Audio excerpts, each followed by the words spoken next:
రాహుల్ గాంధీ ఉన్నంత కాలం బీజేపీకి ఎలాంటి డోకా లేదన్నారు కేంద్ర మంత్రి కిషన్ రెడ్డి. రాహుల్ గాంధీ మిడిమిడి జ్ఞానంతో పార్టీని నడుపుతున్నారని విమర్శలు చేశారు. అటు తెలంగాణలో కాంగ్రెస్ సర్కార్ బీఆర్ఎస్ మాదిరిగాని అప్పులు చేస్తుందని మండిపడ్డారు. ఆదానిపైన జేపీసీ వేయాలి, మోడీ గారు ఆదాని రక్షిస్తున్నాడు. నేను కాంగ్రెస్ పార్టీని సవాల్ చేస్తా ఉన్నాను.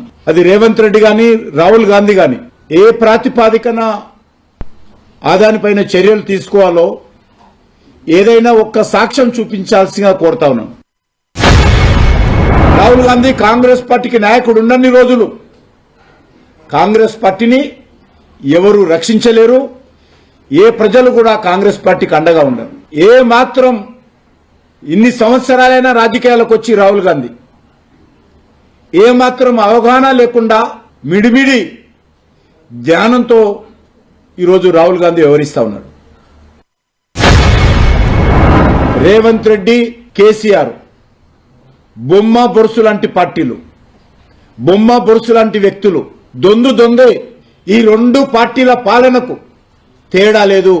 ప్రజలను వంచడంలో, ప్రజలను మోసం చేయడంలో, తెలంగాణ సంపదను దోచుకోవడంలో, కుటుంబ పరిపాలన తీసుకురావడంలో కాంగ్రెస్ పార్టీకి బీఆర్ఎస్ పార్టీకి తేడా లేదనే విషయాన్ని సందర్భంగా మనం చేస్తున్నాం.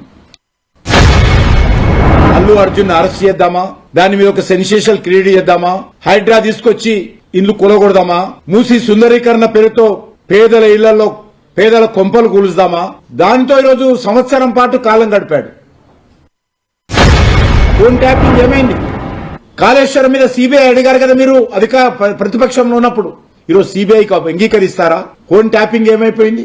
ఫోన్ ట్యాపింగ్ మీద ఈరోజు అనేక రకాలుగా మీరు న్యాయస్థానంలో అనేక రకాలుగా ఈరోజు వివరాలన్నీ తెలియజేశారు కదా.